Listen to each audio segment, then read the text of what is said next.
बच्चों, तो आज मैं एक नए नियम के बारे में चर्चा करने जा रहा हूँ, जिस नियम का नाम है, बहुत ही इम्पोर्टेंट रूल है जिसको बच्चे जान नहीं पाते।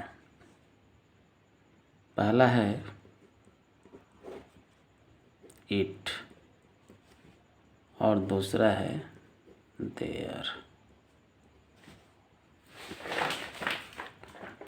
ईट और देयर के बारे में मैं आज बताने जा रहा हूँ कि आखिर में कितना महत्वपूर्ण है।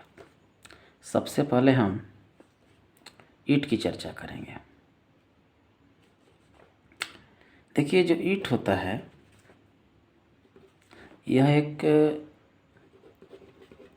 एक इंट्रोडक्टरी सब्जेक्ट का काम करता है। इंट्रोडक्टरी सब्जेक्ट का काम करता है, सब्जेक्ट का कार्य करता है। इसे डमी सब्जेक्ट भी कहते हैं। डमी सब्जेक्ट भी कहते हैं।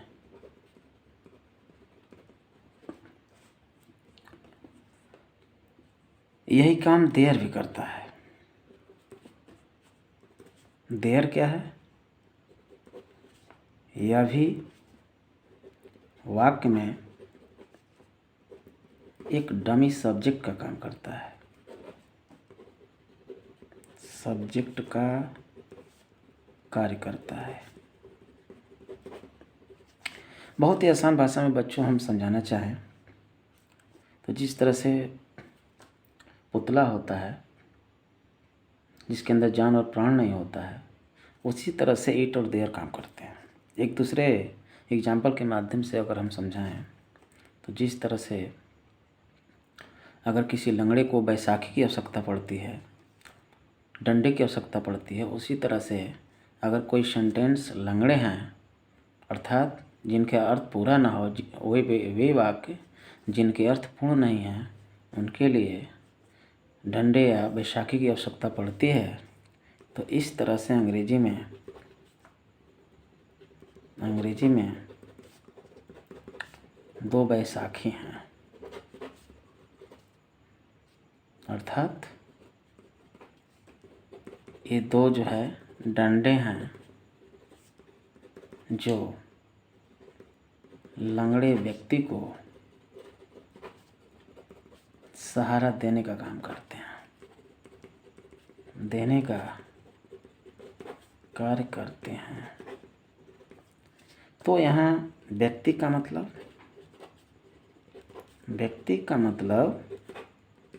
क्या चीज़? व्यक्ति का मतलब वाक्य सेंटेंस। अगर सेंटेंस अधूरा है, उसमें रियल सब्जेक्ट नहीं है, वास्तविक कर्ता नहीं है, तो उस सेंटेंस को बनाने के लिए इट और देयर का प्रयोग करना पड़ता है। अगर मान लीजिए अगर कोई सेंटेंस जिसमें रियल सब्जेक्ट है, जैसे राम किल्ड रावण, तो इसमें तो राम सब्जेक्ट है, ये रियल सब्जेक्ट है, इसमें रियल सब्जेक्ट राम है। लेकिन जिस वाक्य में रियल सब्जेक्ट नहीं होगा तब क्या होगा? उसके लिए हमको इट और देयर को बुलाना पड़ेगा, जो कि एक डमी सब्जेक्ट का काम करते हैं, इट और देयर। तो पहले मैं इट को दिखा देता हूँ एग्जाम्पल। जैसे गर्मी है, अगर इसी का अनुवाद बनाना हो तो ये नहीं बोलेंगे कि हीट इज, ये गलत हो जाएगा, बल्कि बोलेंगे it is heat. It is heat मतलब तपन है, गर्मी है। जैसे आ गया ठंडक है, इसका अगर अंग्रेजी बनाए तो ये नहीं लिखेंगे कि कोल्ड इज, ये हो जाएगा गलत। उसी तरह से दर्द है, अगर इसका अनुवाद बनाना पड़े तो क्या बनाया जाएगा? पेन इज नो, गलत हो जाएगा। ये गलत है क्योंकि इसमें जो है डमी सब्जेक्ट का प्रयोग करना पड़ेगा, अर्थात इट का प्रयोग करना पड़ेगा। बिना इट का सेंटेंस गलत हो जाएगा। तो सब्जेक्ट इसमें इट लगाना पड़ेगा, तो हो जाएगा इट इज़ पेन।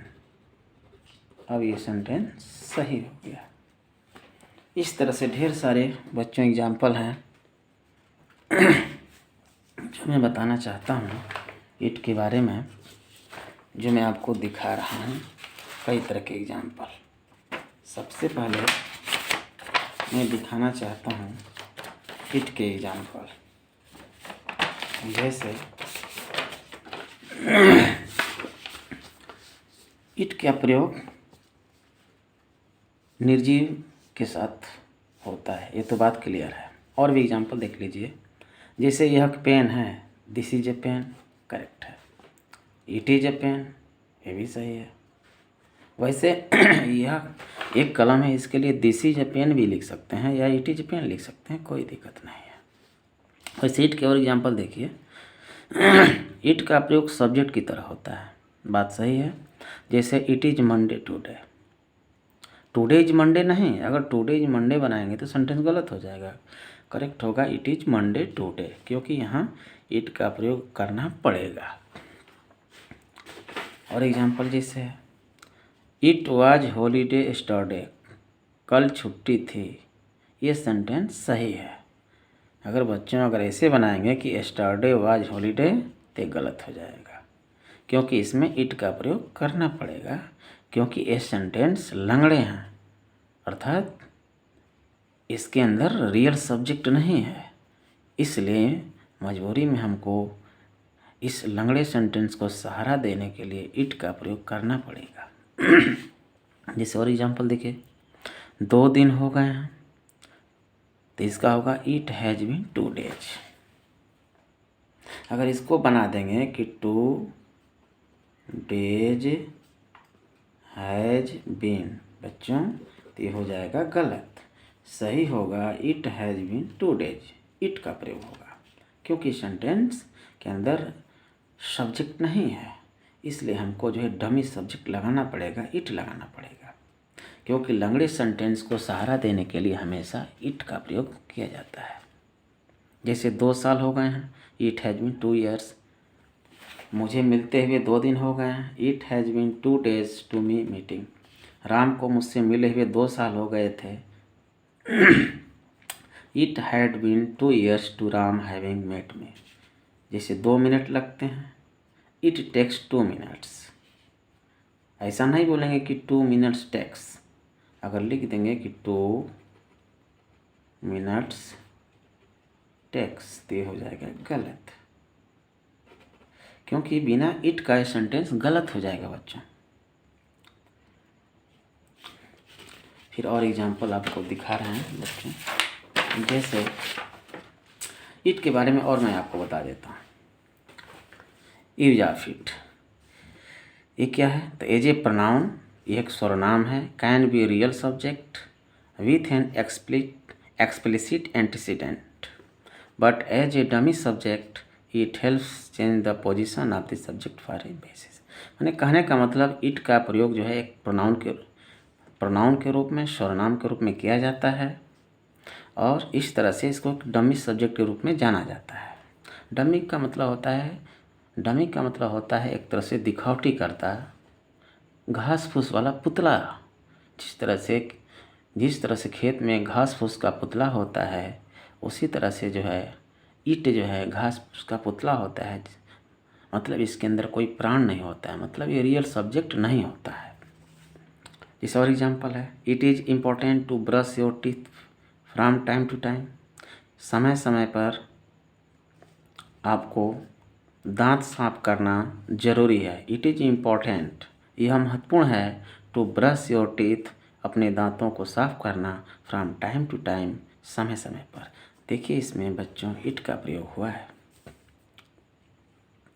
लिखा है कि although the sentence structure dictate that it is the fake subject. मतलब कुल मिला के ये जो इट होता है एक तरह से फेक सब्जेक्ट का काम करता है, नकली सब्जेक्ट का काम करता है। और लिखा है कि the actual subject is the infinitive to brush your teeth daily. मतलब इसमें देखा जाए बच्चों तो रियल सब्जेक्ट के रूप में अगर रख लिया जाए to brush your teeth from time to time, अगर इसको आगे लिख के बनाएं तो इस सब्जेक्ट का काम कर देगा और सेंटेंस पूर्ण हो जाएगा। जैसे लिखा है कि to brush your teeth from time to time is important. देखिए सेंटेंस सही हो गया, क्योंकि to brush your teeth from time to time ये पूरा सब्जेक्ट बन गया। मतलब इसको हम एक नया रिफ्रेज बना दिए और ये सब्जेक्ट बन गया, तो सेंटेंस सही हो गया। अगर इसी को हम इट के सहारे भी बनाना चाहें तो इट के माध्यम से भी हम बना सकते हैं कि it is important to brush your teeth from time to time. तो कुल मिला के बच्चों में बताना चाहता हूँ कि इट जो है एक तरह से डमी सब्जी का काम करता है। मतलब जिस तरह से बुढ़े को सहारा देने के लिए बैसाखी की आवश्यकता पड़ती है डंडे की, उसी तरह से अगर सेंटेंस कोई लंगड़ा है तो उसके लिए जो है इट का प्रयोग किया जाता है। इट का प्रयोग जो है तारीख, मौसम, समय के लिए भी किया जाता है। जैसे समय बताने के लिए, तारीख बताने के लिए, मौसम बताने के लिए किया जाता है। जिसे कहा जाए कि इट इज़ रेनिंग आउटसाइड, बाहर बारिश हो रही है, इट लगेगा। कहा जाए कि इट इज़, इसे कहा जाए इट इज़ 10 o'clock, 10 बजा है, तो इट का प्रयोग हुआ। तो समय के लिए, तारीख के लिए, मौसम के लिए इट का प्रयोग किया जाता है। और कुल मिलाकर के बच्चों में बताना चाहता हूँ कि इट जो है एक उस सेंटेंस में प्रयोग किया जाता है जिस सेंटेंस में रियल सब्जेक्ट नहीं होता है, असली सब्जेक्ट नहीं होता है।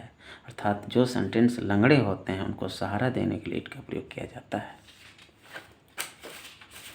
एक चर्चा हम देयर की भी करेंगे। देयर के बारे में बच्चों में बताना चाहता हूँ। देयर के बारे में कुछ बच्चे नहीं जानते हैं। देयर के बारे में, देयर भी उसी तरह से काम करता है जिस तरह से किसी बुढ़े को सहारा देने के लिए डंडे और बैसाखी की आवश्यकता पड़ती है, उसी तरह से जो है अधूरे सेंटेंस को, लंगड़े सेंटेंस को सहारा देने के लिए देयर की आवश्यकता पड़ती है। अंग्रेजी में लिखा भी है कि there points to the existence of subject of a sentence. मतलब जो देयर होता है वाक्य में सब्जेक्ट का, वाक्य में जो कर्ता होता है, कर्ता का जो अस्तित्व होता है, उस अस्तित्व को बनाने का काम करता है। मतलब कुल मिला के सेंटेंस को पूर्ण बनाने के लिए देयर का प्रयोग किया जाता है। अर्थात जिस सेंटेंस में, जिस वाक्य में अगर कोई सब्जेक्ट नहीं है, रियल सब्जेक्ट नहीं है, तो उसमें देयर का प्रयोग किया जाता है। जैसे कि there is a dog on the corner, इसमें देयर का प्रयोग किया जाएगा। इट के बारे में हम लोगों ने बहुत कुछ चर्चाएं कर लिया है। जैसे इट इज़ रेनिंग नाउ, बारिश हो रही है। तमाम एग्जाम्पल आप लोगों ने सुने। थोड़ा सा देयर के बारे में और जान लीजिए। आखिर में देयर का प्रयोग कहाँ किया जाता है? देखिए, जहाँ पर कोई कर्ता नहीं है वहाँ बात करने के लिए देयर का प्रयोग किया जाता है, या किसी स्थिति को बताने के लिए कि कोई चीज़ है कि नहीं है, तो देयर का प्रयोग किया जाता है। जैसे कि देयर इज, एक और चीज़ है जहाँ कोई घटना घट जाती है वहाँ भी देयर का प्रयोग किया जाता है। तमाम एग्जाम्पल हैं। There is an interesting book on the shelf, अलमारी में बहुत ही रुचिकर किताब है, इसमें देयर का प्रयोग हुआ है। क्योंकि इसमें रियल सब्जेक्ट जो है अगर देखा जाए तो इसमें रियल सब्जेक्ट जो है इधर है, interesting, uninteresting book on the shelf.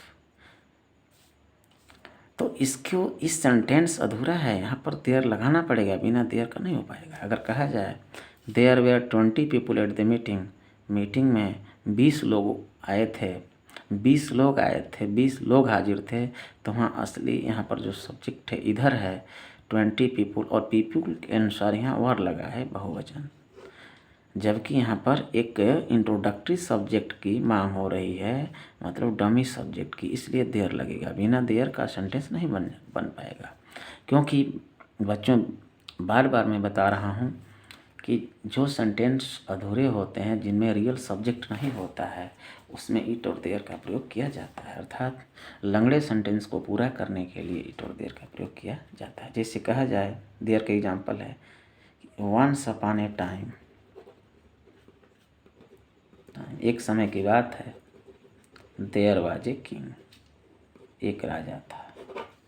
तो एक समय की बात है, एक राजा था, तो इसमें देयर लगाना पड़ेगा। अगर इसको लिख देंगे कि once upon a time, a king was. तो ये सेंटेंस गलत हो जाएगा, क्योंकि इस सेंटेंस में देयर की आवश्यकता है। सेंटेंस लंगड़ा है, अधूरा है। इसको पूरा करने के लिए देयर का प्रयोग करना पड़ेगा। देयर वाज ए, तो होगा कि once upon a time there was a king. जैसे एक कुआं था, देयर वाज ए वेल। एक विद्यालय था, देयर वाज ए स्कूल। इसमें देयर का प्रयोग होगा। देयर वाज ए वेल, एक कुआं था, देयर लगेगा। देयर वाज ए स्कूल, एक विद्यालय था, तब भी देयर लगेगा। ये रहा देयर और इट का प्रयोग। इट और देयर के बारे में बच्चों आप लोग जान गए, लेकिन थोड़ा सा मैं एक और चीज़ बता देना चाहता हूँ कि इट के बारे में थोड़ा जान लीजिए। इट और दिस के बारे में थोड़ा सा 2 मिनट और।